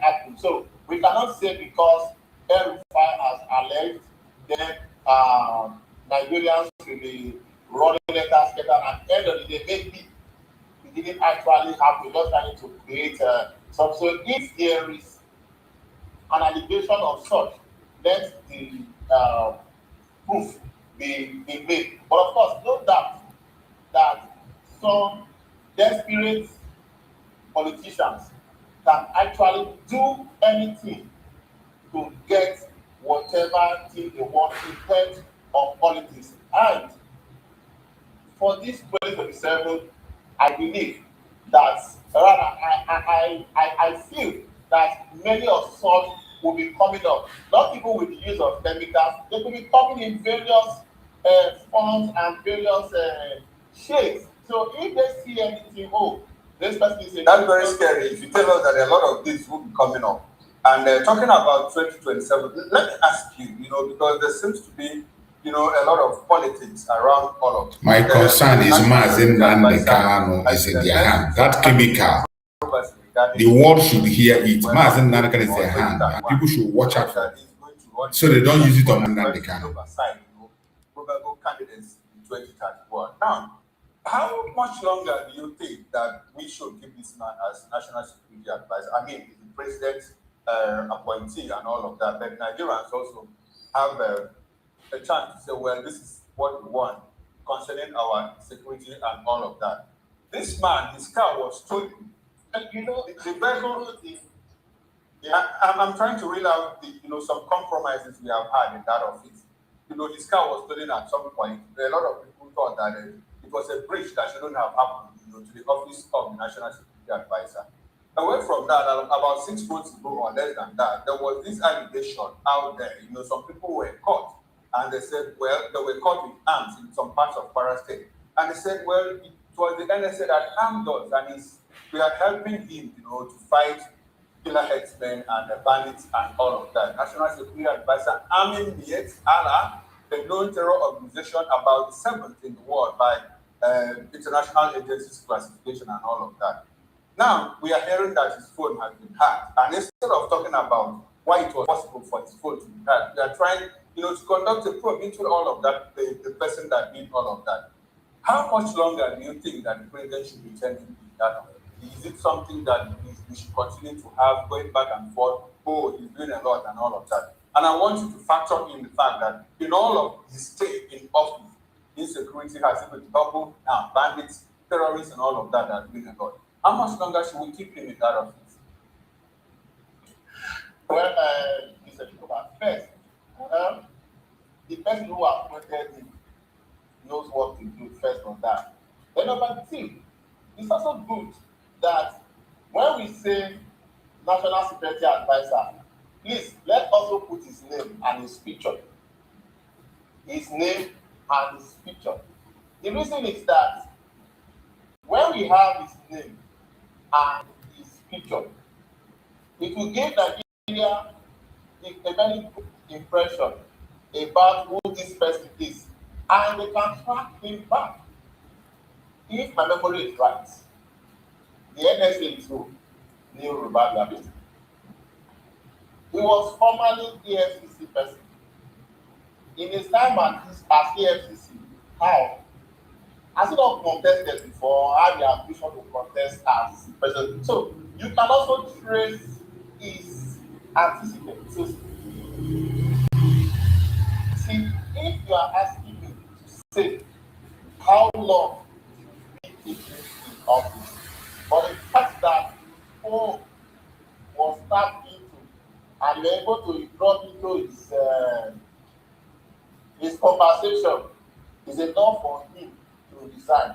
So if you say for how long, yesterday. All right. So El-Rufai and Ribadu were on the same side at some point. So now that this allegation has come up, should we be concerned about details or the timing? What do you think about it? You see, that's why I said that it's a game of interest. These two persons, they've always been together. If that is why you must be serious with any information that comes from any one of them. They know each other. They are two different persons. So that's why I said that let's be putting their names. If you say, oh, New Rubadu, National Security Advisor, let Nigerians know. They can also trace his antecedent. So when he was EFCC chairman, whatever, at that point in time, these people were front liners front runners, spokesmen for APC. So if their interests do not align now, should it be a problem to Nigerians? No, it should not be. The second security advisor, somebody starts into your life, you don't want to do. Why cry out? Why make us want to start talking about it? And I know fully well that if two of them are on the same page for 2027, this thing will not come up. All right, but if such a grave allegation, shouldn't we be worried as Nigerians that such an allegation, I mean by former governors, can be put out on a public platform? Something that would definitely trigger fear and a bit of chaos. Shouldn't we be worried that discussions, things such as national insecurity and security, can just be reduced to somewhat some sort of political power play? Shouldn't we be worried as Nigerians that this is happening? Ordinarily, we are worried because the definition of insecurity to us as the citizens is different from how these government officials are defining it. I saw one headline this morning talking about bandits being business and not terrorists. Where did they get their own definition from? We've had in terms of exactly, terrorists, they call them bandits. They failed us times and times. They define their own differently. So for the likes of me, I should not be worried with any issue between El-Rufai and Rubadu. I shouldn't be worried about them. Because tomorrow, if they are aligned, they are on the same page, all these things will go. What I was trying about is this that has happened. What to secure Nigerians, not for their own personal interest as it is at the moment. They have failed Nigerians over and over in terms of security issues. Dr. Bright, Dr. Bright, you said something. I just want to please hold that thought. You said something instructive. You said you shouldn't be worried about their fight. So you said you're not bothered about their fight. But don't you think that in elements, when some of these conversations, some of these so-called information leaks, don't you think there's while we might say they're allegations or rumors, don't you think there may be elements of truth that we should be worried about? Even though we know that there's a political tax fight going on, but don't you think we should be worried that there may be elements of truth that indeed this dangerous chemical might, actually be brought into the country? It is truth. They brought a chemical. It's not a suspicion. It is true. They brought it. Today, in time past, these people, they will fight themselves and they will come out in the open. The chemical in question, let them bring it out. Like I said, it is a chemical that is odorless. If it is dropped in this room, for example, I may inhale it, and that's the end. But the truth is that wherever they want to use the chemical, it will be like somebody who is throwing a stone into the market. Oh. He or she may not know who the stone will jump on top of. As they are filling the chemical, we also brought gas mask. So the truth of the matter is this: if they imported the chemicals, definitely there is an intention for them to have brought in the chemicals. They also know their plans. Mazen Nandekano, that is what we are shouting. So there are some things that we may not. International community should hear this. That chemical, they should bring it out. They are brought in and I think they want to also use for themselves. Thank you very much, Dr. Bright.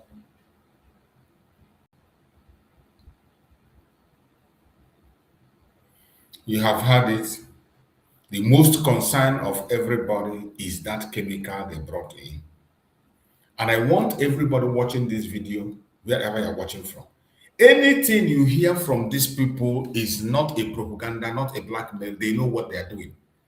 Nuhu Rubadu and El-Rufai, they are 5 and 6. They know what they do. They have been in this together. They have been in this road before. They have participated in extraordinary judicial killing. They have done so many mafian things. That is why El-Rufai is able to know that this chemical is in town, brought in by Nuhu Ribadu. And that could also go far to tell you that El-Rufai knows more things that you and I do not know. Remember, this was his closest bosom friend. Every Biafran need to be very careful. More especially, this is why we are talking about Mazen Nnamdi Kanu in Sokoto. Mazen Nnamdi Kanu's life is in danger. We have no business leaving Mazen Nnamdi Kanu in the hand of these idiots. These people are heartless and monsters. Why do they have to go and bring such a chemical weapon? Where do they want to use it? It cannot be against the bandit because we know they are not ready to take away the bandit. Not the terrorists. They are sympathizers to the terrorists. They give information to the terrorists. So this thing they brought in is not for these terrorists. They are going to use it for the innocent people. Who is that very person? The international community should pay attention to this revelation that's made by El-Rufai. It is not a blackmail. It is not a propaganda. It's not a lie. It is the truth. And we need to be very, every Biafra must be very careful. More especially those who are with Mazen Nnamdi Kanu, taking care of Mazen Nnamdi Kanu Sokoto, should be very, very careful. Whenever you have any sign of anything, begin to shout immediately. If possible, begin to adapt the use of mask. Because these people are evil. These people are evil personified. They can do anything. They can do and undo. Why did they bring that chemical? What do they? The question is not did they bring it or not. They did. This revelation about the El-Rufai, it is true. They brought in that chemical. Where they are going to use it is what we are yet to reveal. And we are going to be following them. We are going to be listening to them. We are going to be searching and following closely until we find out where they are going to use that. And while we are looking at them, while we are following closely, every Biafra must be very, very careful. We must be very, very careful. Those who are taking care of Mazen Nnamdi Kanu in Sokoto must be extraordinarily careful. This is a very dangerous time. You see, sometimes Chukwu Okike might have the way of revealing things. Chukwu Okike can make them say things they don't intend to say. Chukwu Okike can put confusion among them. They'll be fighting each other. And the process of fighting each other, they'll be revealing secrets that are hidden, things that they're not supposed to say. They will say it to our ears. So, every information is very, very important. Every information is very important. Do not ignore anything. Don't ignore any information. More especially, anything that El-Rufai says, if you play with it at your own risk. This is one of the people who is pushing the Islamization agenda. In fact, they were the people that started it. El-Rufai was one of those who started the Islamization agenda, and they will do everything humanly possible to push that agenda forward. So, everyone should be very, very careful. No matter what you see, no matter what you hear, people should continue to pay attention to every single information that comes out. Follow it to the least, follow it to the lowest. Follow it to the least you can. Follow it to the least you can. Don't take anything for granted, because that is the only way Chukwu Okike does his miracle. You think he will send angel from heaven to come and tell you this? No. No. The way Chukwu Okike reveals information is by this means, by bringing information to your doorstep, even when you are not paying attention, through the people that are involved.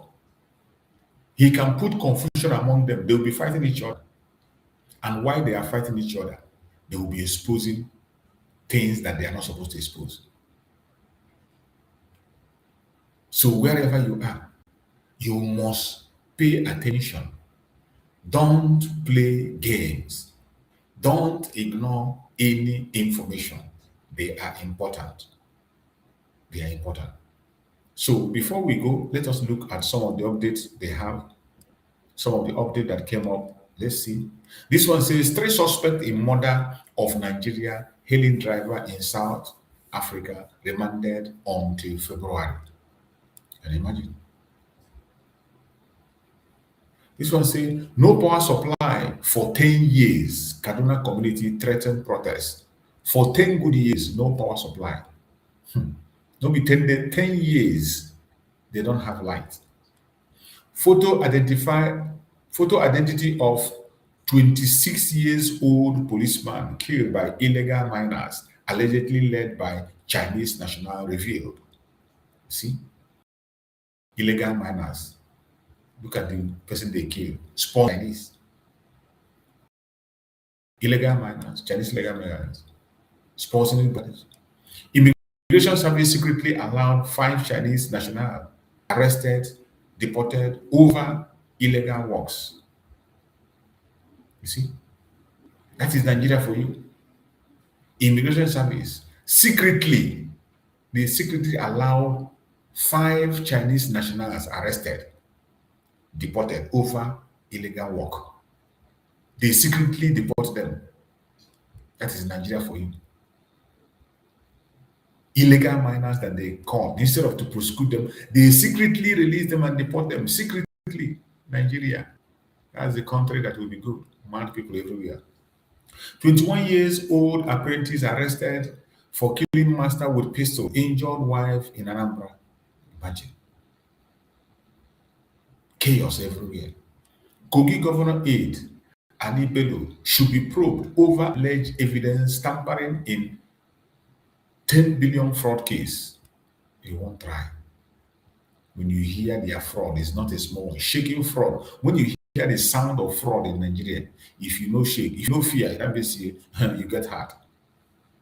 US freezes assets of 8 Nigerians linked to Boko Haram and ISIS. Freeze the account. That is not enough. US should go ahead, end this contraption so that people can have peace to save life. End it. Lawyer warns DSS, cites Zaria killing, abduction under ex-Kaduna governor. Zaria killing, he was one. Today he's crying his own tongue. He's crying. AAC vowed to fight plot by Wike to rig FCT election against candidate not supporting Tinubu. That's it. That one not become law already. 16 years old boy alleged killed by neighbor after attacking his mother with machete in FCT. Chaos everywhere in Nigeria. Chaos. Police foil planned bandit attack on Oyo village, killed 2 suspects. Where are they? They don't show us. Only talk, but when bandits do their own, they will bring evidence. That is why we don't believe them. Obafemi Awolowo University distanced itself from banner linking to the Osun APC governorship candidate. Aluta continua. Human rights groups loud Showore on 55th birthday for resisting oppression. Falana Jubrin Ibrahim warns us troops in Nigeria threaten sovereignty. Sovereignty. These people are still speaking grammar. Nigeria has no sovereignty, has never had it before. We not have it, not today, not tomorrow. People like this Falana, they come and speak grammar to confuse ordinary people, but in the actual sense, they are happy in the system because it favors all of them. It makes them relevant. It makes them a big actor. It makes them popular. See? That is why we can't work with this kind of individuals. Nigerian troops repair terrorist ambush, recover 37 million cash. Other logistics in Northeast. 37 million naira cash recovered. You won't try. Look at them. That is it. That's how rich the terrorists are. They carry cash around. Christian Association of Nigeria kicks as Niger Delta, as Niger State plan to introduce Hisbah. You see, even with the presence of the US, they are introducing the Sharia more. That's why I say bringing troop on the ground will not solve Nigerian problem. There is nothing that will solve Nigerian problem except disintegration, because these people will never back down on Sharia, forcing people against their will to do what they don't stand out to. You see, Christian Association of Nigeria kicks as Niger State plan to introduce Hisbah, Sharia police. You want to introduce Sharia police in Niger State, even in this critical time. I hope the United States is seeing it, and there is no other solution. Allow people to go their way. Simple. Jigawa Council Chairman Sani Yeyi silence critics as police arrest arraigned activists. Tear gas fired by EFCC during Air Rufai's arrival suffocate patients. US-based Nigerian activists rise trouble over Reno Omokri ambassadorial nomination. The president himself is a criminal. Why wouldn't he nominate a criminal? A drug baron nominated a liar, a fellow criminal, a fraudster, and you are complaining. You think he will listen to you? He will not listen to you. ADC lambasted Minister Omahe for giving Tinubu false hope of victory in Southeast in 2027. Those are idiots. As if Southeast is his father. What have you done in the Southeast? Minister of Works, and he has not done any contract in the Southeast. You are promising Tinubu of winning Southeast. Nigerian Data Protection Commission to probe Temu over alleged breach of privacy. Police under IGP spend 239 million on geisha, milk, other food item for personnel on operation. Hey, Nigeria, this country. I salute una for fraud. Russia embassy fails to disclose citizen accused of circulating non-consensual videos.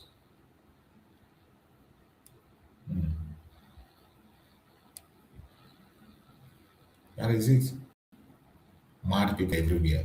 Lawyer Adeyinju hails Sowore as symbol of hope for Nigeria, who yearn for justice, good governance. True. Inside Nigeria, you are a dreamer. Fourth suspect, a murder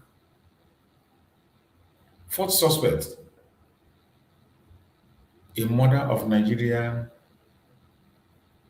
hail driver in South Africa surrendered to police. The fourth suspect in the murder case finally surrendered to police. Thank God he surrendered. Let's see how it's going to end. Terrorists kidnapped NSCDC officer in Ekiti. Released video showing victim brutally beaten. Nigeria. God have mercy. Breaking. Nigerian Defense Headquarters announces arrival of 100 U.S. military personnel. This one, another one. Another arrival, not be the first one, but this one is another arrival. I don't know why U.S. is putting boot on the ground. This will not solve the problem. But well, it is better to learn in a hard way. Since they want to learn in a hard way, they should go on. The United States want to learn in a hard way. You're going to learn. Since you don't want to listen to the advice we are giving on different forums, the solution is there for you. I don't know why you choose the hard way. It's up to you. It's up to you. My fellow Biafrans, I appreciate everyone that has been with us on this very program. I thank you so much for your support. Thank you so much for sharing. If you have not shared, share this program. I appreciate everyone that participated in the sit at home today. We saw there is massive response. Many Biafrans responded, and so many places we are locked down. So many places we are locked. There is no doubt that the Biafrans have made up their mind on what they want. regardless the propaganda, regardless the blackmail, regardless the attack. The Biafran people have already made up their mind what they want, and they are not going back. So wherever you are and you participated in this sit at home, I appreciate you, I appreciate your effort, and your effort will not be in vain. Whatever you have lost today, in the name of Chukwu Okike Abiyama, I bet you will be blessed for it. For every sacrifice you make for Biafra will never be in vain. Whatever you sacrifice in the cause of this struggle will never, ever be in vain. So everyone who has participated in one way or the other on this sit at home today, I pray that Chukwu Okike Abiyama will continue to strengthen all of us. Chukwu Okike Abiyama will continue to give us that favor that we are asking for. Never give up. It is your own will. You have the right to sit at home if you choose to. And if you choose not to sit at home, nobody will disturb you. It is your decision entirely. Mazen Nandekan has given his own order through the Liberation Army, and the Liberation Army have stated their stance. The ball is on the court of the ordinary people to make their decisions. And I thank Chukwu Okike that today they spoke and they sat at home. May Chukwu Okike bless everyone that participated in the sit at home today. I say, may Chukwu Okike guide and protect every one of you who was part of that very sit at home. No matter what you do, no matter what happens, never give up. There is light at the end of the tunnel. And very soon, our voice will be heard and heard very, very clear. No matter what you see, don't give up. Don't give up. I know the battle is hard. If I come here to tell you that it is easy, that would be a lie. The challenges are not easy. I understand. It is not easy. Anybody that comes and tell you, oh, it is a walk in the park, it is a lie. And more especially for our brothers and sisters in Biafra land, I acknowledge your sacrifice. I acknowledge the risk. I understand the situation. It is not easy for those of us who are living abroad. We know how difficult it is for us here. We know the threat we face. We know the attacks we fight. But yet, we are standing strong. And you that is in the front line in Biafra land, we appreciate all your effort. No matter the blackmail, propaganda, attack, yet you are standing your ground, making sure that the legacy of Mazen Nandekan is not thrown out. You are making sure that the legacy of Mazen Samaraba is thrown out. No, it's not thrown out. I appreciate every one of you and every Biafran across the world. Remember, on the 5th of August, Mazen Samaraba will be in court. And he has personally asked every one of us to try as much as possible to come to Finland in solidarity with him on that very day. You can buy your ticket now. It will be very cheap. August is still far. Buy your ticket now. From now to August, you're going to get it very cheap so that you can go and be in solidarity with our Prime Minister. It is very important. Our president is going to boast his energy. It will also speak volume to the world and to the Finland authority. Mazen Samaraba has no case to answer. The world knows it. He has not committed any crime. The world knows it. But because of the situation we find ourselves, he is today paying a price. And we will never forget him. We must continue to pray for him, continue to pray for Mazen Nandekan, and continue to hope and wait that they are going to join us by the Spirit of Chukwu. I thank every one of you that have been with us on this program. Thank you for sharing. Thank you for support. If you have not shared, please share the program. If you have not yet liked, click like on the program and continue to pray for our people. One of the interesting thing and disturbing thing is that we must focus also, and those who are with Mazen Nandekan close to him, please continue to be very careful. Biafrans, be security conscious, because this chemical they brought in, we don't know whom they're going to use it on. We must be very careful. And I pray that Chukwu Okike will protect all of us. Have a wonderful night and see you tomorrow morning by the grace of Chukwu Okike. Good night, everybody. Good night.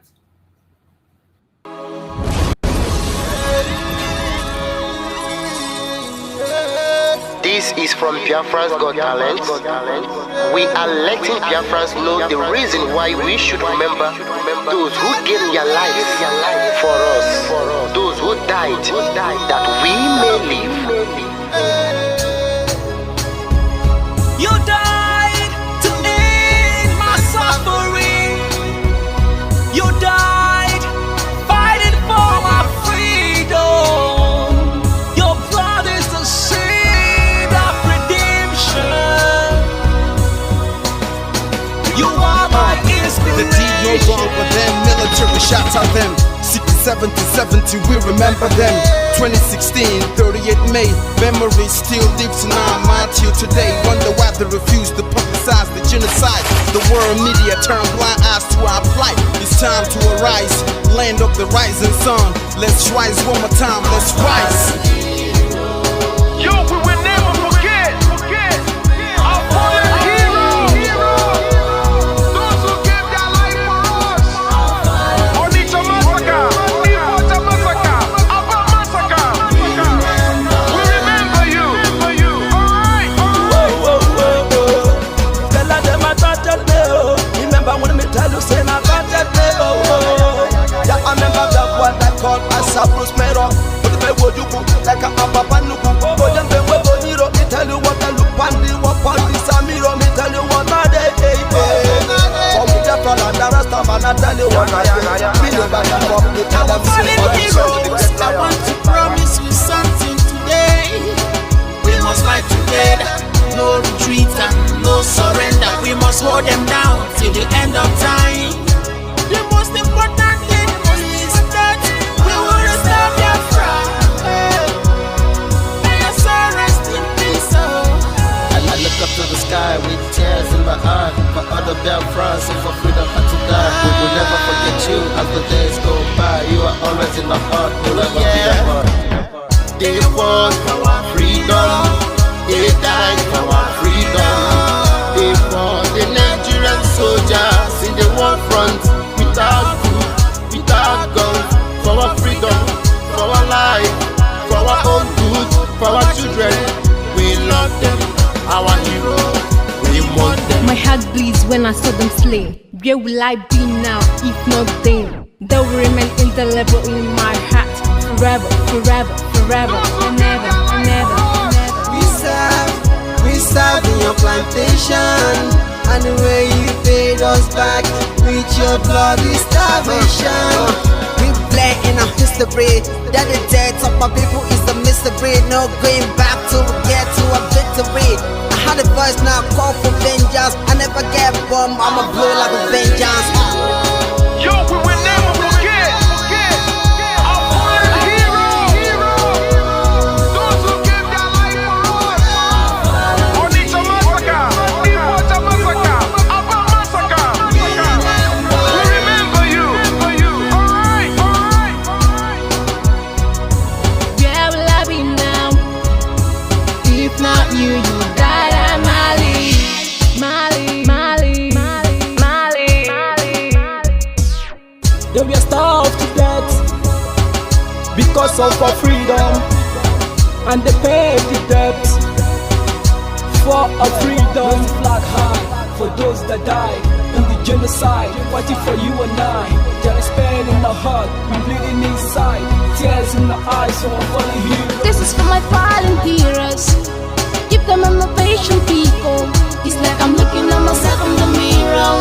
Cause to be a cast, I need to be a nurse. If we did not retire, yeah. They pay the ultimate price. They die for the freedom of unborn child. We live for the legacy. Yo, we will never forget our fallen heroes.